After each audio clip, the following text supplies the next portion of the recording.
Each and every one of us, mga kabayan. Welcome back dito sa Berlumabin Kabaon TV. Ano po? Pag-usapan na naman po natin yung mga nangyayari sa ating bansa po. Kung tinitignan po natin yung ginagawa po ito ng China, naku po. Kitang-kita po yung talagang gahaman, sobra. But yung mga intimidation na yon, bumabalik din naman sa kanila yun eh. Kasi maski ano pa yung gawin nila, na ipakita nila na ganun, alam naman natin na ating bansa ay talaga naman na nagpre-prepare talaga. Kasi kung sa mga ganung bagay para sa akin papalagan mo, hindi pa napapanahon para sa akin lang. Kasi talagang although na pinapakita nila na ganon, syempre matatag naman ang mga Pilipino. Bakit nila gagawin ng ganon? Alam naman nila talaga na nasa economic exclusive zone ng Pilipinas yan eh. And even meron tayong constitution sa national territory, ano? Alam natin, at the same time nanalo na tayo sa arbitrary courts international, ano po. So kung titignan mo talaga, hindi mo rin talaga masisi yung itong China, kasi talagang parang desperado na rin sila, na talagang walang-wala sila eh. Ang laki kaya nang mawawala sa kanila. Yung bansa po natin, kailangan din na magpakatatag tayo, di ba? Kasi pananakal yung ginagawa nila eh. Malaking pananakal pero decisive at matatag ang ating gobyerno. So tama lang yung ginagawa nila na naka-maximum tolerance. Siyempre, isipin pa rin natin yung ating mga mangingisda. Ipapakita pa rin na sinusuportahan natin, kasi kapag nasuportahan yung mangingisda, marami pong supply ng mga isda na papasok sa ating bansa, ko kunti po yung ating import na isda. So ibig sabihin, buhay-buhay yung mga local fishermen natin kapag kaganon. At the same time, magkakaroon din po tayo ng control sa presyo ng mga isda. Saka matagal na sa atin yan po. So ewan ba natin, di rin natin may spelling ito. Mahirap po kasi yung ordinary lang po tayong tao, pero yung nagsasabi na napabayaan, wag naman, kanya-kanyang kasi yan eh. Kanya-kanyang pananaw sa buhay yan eh. Everyone is entitled to his opinion. Yan yung pananaw nila nung mga nauna. Pero sa ngayon biglang ito yung pinaglalaban talaga, which is naman nakakaangat na idea, at saka pinaka-the best para sa akin yan, na ipaglaban ang ating sariling atin. Hindi naman pwede nating silang panuurin na lang, apihin yung mga ating mangingisda, samantalang alam mo, ang hirap kayong alam mong sayo, tapos ikaw pa yung gaganyanin, ano? Ang hirap.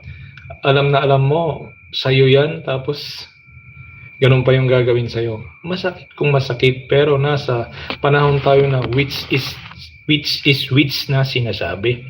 Napaka-crucial yung mga choice natin dyan. Hindi basta-basta. Kaya nga, ang ingat-ingat ng ating gobyerno, which is para sa akin, na-appreciate ko yun. Isa po kasi akong OFW na nanonood lagi dyan sa West Philippine Sea. Ang layo-layo na nila. Sa akin, ang punto ko lang, napakalayo na nila. Para sabihin pa nila na sa kanila yan, talagang may something naman talaga yung mga claim nila yan, which is related sa economics. Yan, related sa economics siguro. Yan na lang din siguro yung nape-penetrate nila, na nakikita nila. At kapag nape-penetrate nila yan, pumapasok siguro yung mga maraming income nila. Nakakuha sila ng mga isda. Dahil kapag pinanood mo sa kabila, pinapatulan talaga sila eh. Talagang nilalabanan. Which is kung titignan mo, maunawaan mo rin. Pero bandang huli, hindi mo pwedeng basta-basta walain yung ng mga Pilipino eh. Sa Pilipinas talaga yan eh. Nasa exclusive economic zone. Although nga may mga parte nga na disputed talaga, pero yung sobra, yung napakalapit, 12 miles 12 nautical miles para sa Palawan na pagka nakikita mo. Kung mahina-hina yung loob mo tsaka mahina-hina pag-iisip, baka mag-aalboroto at puro kwan na lang yung mga lalabas sa bunganga ba. Pero which is good dahil kumbaga sa pamamalakad maganda yung pamamalakad ng government natin, kitang-kita yung pamamalakad. Isipin natin ano na lang kayang kalagayan natin ngayon kung pinayagan natin na ganyan yung mangyayari. Siguro sa kanila na yan baka magiging 13 dash line, wala na tayong napala. Kaya at least nag-iisip din sila. Habang ginagawa nila yan, dumedepensa rin mga yan. So ganun lang naman kasi. Which is ang Pilipinas talaga, sa akin lang, kasi base lang sa aking napapanood dito sa mga vlog at sa mga vlogger, sa aking sariling analysis, habang nagtitimpe ang maganda sa Pilipinas, gumagawa ng paraan para tumibay. Ang mahirap yung nagtitimpe ka hindi ka naman gumagawa ng paraan para tumibay ka. Tumibay yung depensa mo at saka yung opensa mo ang pinaka-importante. Ang opensa naman laging nakatago yan Ganon din sa buhay, ganon din yung sa kwan. Kaya tama, yung opensa ng Pilipinas, tama lang nakatago yan. Kasi hindi naman kinakailangan ng opensa pa. Kaya napaka genius na move ba. Para ganon, napakabuti. Kaya minsan kailangan din ipaglaban yan para yung mga ingisda nating mga Pilipino makapangisda sila habang nakakaroon sila ng pagkakataon na makahuli ng mga isda, mayroon silang income, mayroong pumapasok sa ating gobyerno at nai-stop yung pag-kuan natin, pag-import natin ng isda. Na-stop, who knows someday baka tayo pa yung mag-export, but wag muna natin isipin yun. Yung mapalit muna yung import na isda sa Pilipinas, malaking bagay na yun. Kasi kung titignan mo, kaya wag naman ng banat sa kwan natin kasi maganda po yan. Kasi napakaganda pong advantage yung ginagawa rin ng ating government. Para sa akin po yun Well, kung sa iba, iba rin yung idea nila at pinaniniwalaan, sa inyo po yan, hindi po ako tutol. Kagaya ng sinasabi ko, sa akin lamang po ito. At sineshare ko po sa mga kapwa ko Pilipino na pareho kami ng paniniwala. Kung ganun po talaga kailangan po kasi sa atin talaga yan. At lagi lang nating tatandaan, wag pa rin tayong tumigil na manalangin sa Panginoon. At siyempre napakaganda naman po yung makikipag-alyansa ka. Ayan, may tutulong sa'yo, mayroong magsasalba sa'yo, mayroong dedepensa sa'yo, napakaganda po yun. Hindi naman pwede yung no man is an island nga ang sabi nila. Kumbaga itong mga gumaganon sa atin sila yung mga no man is an island, parang sila lang din. Kaya ganun yung pamamalakad nila. Kaya tayo, hindi masama na nakikipag-alyansa po tayo. Maganda nga yun para sa kabutihan ng lahat yun Kaya sabi ko nga, napakalayo na nila. Tapos sasabihin pa na sa kanila yan na yan. Naku, napaka-imposible. Napaka-imposible sa atin na lalong-lalo tayong mga OFW. Pag pinapanood mo, talagang may inis ka na hindi.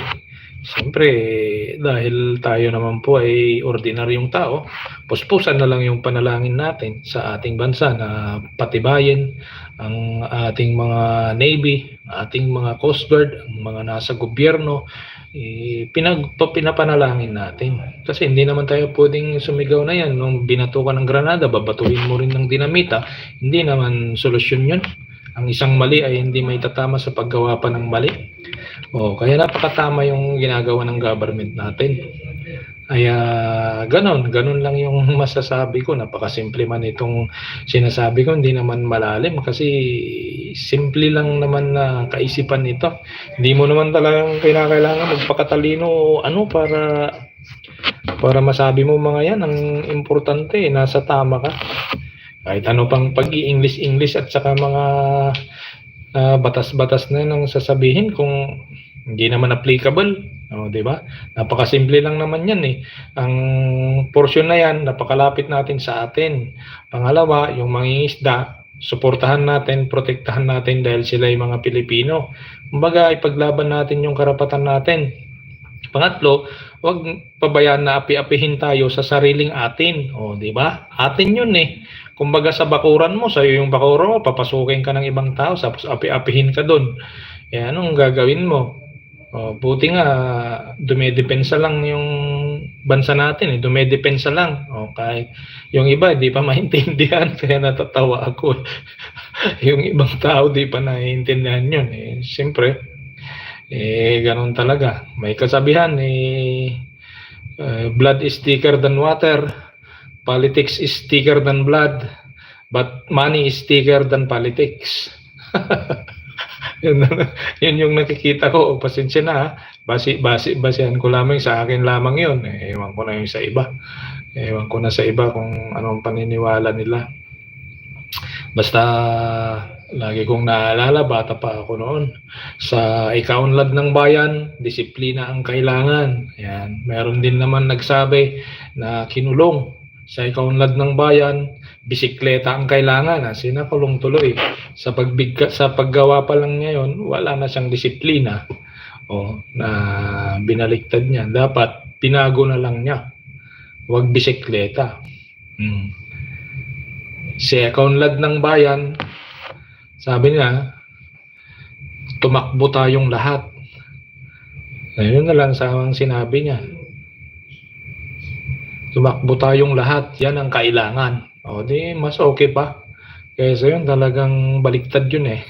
Hindi ko na mapangalanan. So, ganun lang yung ating live dito sa ating munting channel. Berlumabin Gabaon TV. In short, Manong Lakay. So, napakaganda po yung ating nakikita rin na ginagawa ng namumuno sa atin. Ako po ay pangkalahatan yung kwan ko sa lahat po ng Pilipino. Hindi porket Ilocano ako, Ilocano yung kwan. Hindi. Ilocano man ako, pero lahat ng Pilipino, mahal ko. Kahit ano pa, taga Mindanao man, hanggang taga Batanes man, isa lang ako. Isang katotohanan lang ang sinasabi ko. Ang sabi nila,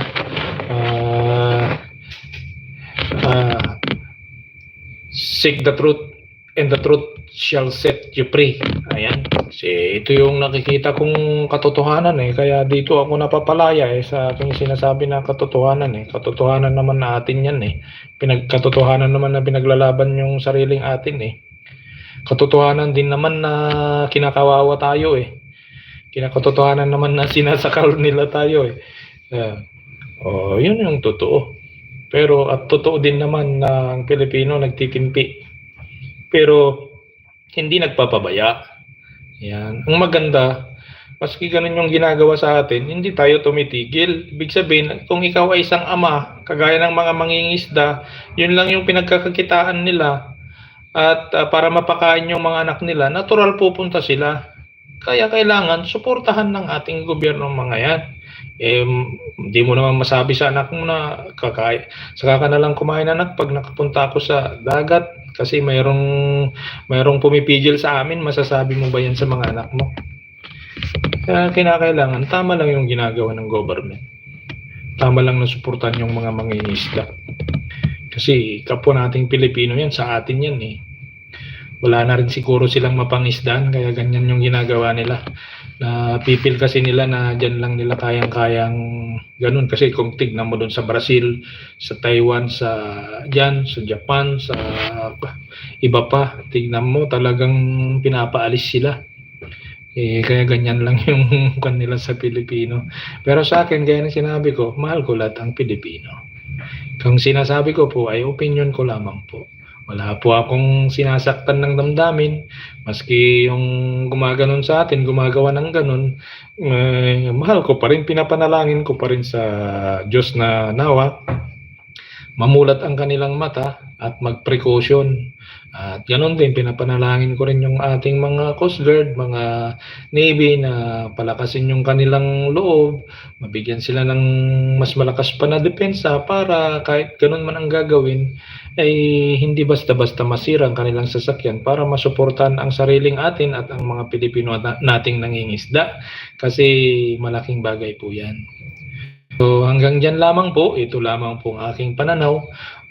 Hindi man po ako talaga content creator pero nilalabas ko lamang po ang aking sariling saloobin din. At salamat sa mga nanonood at God bless po sa inyong lahat.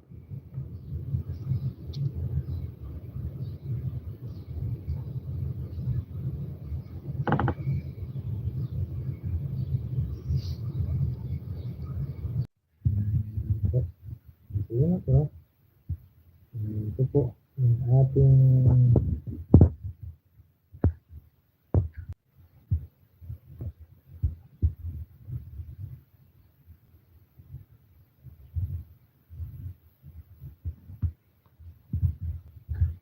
naka-reconnecting pa rin po tayo. So anyway po, angad ko po na sana po ay mapagtagumpayan natin ang mga pagsubok na ito. Ay mapagtagumpayan po natin kasi napakalaki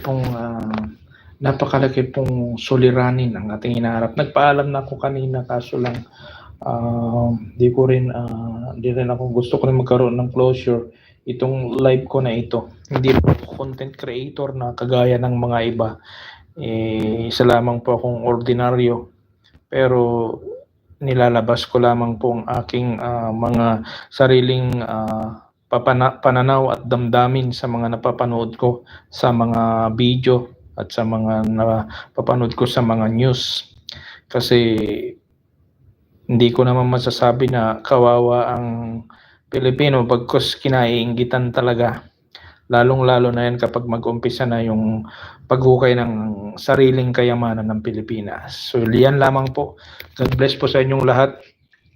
May pag-asa pang Pilipinas at dapay namnama ti pagilyan.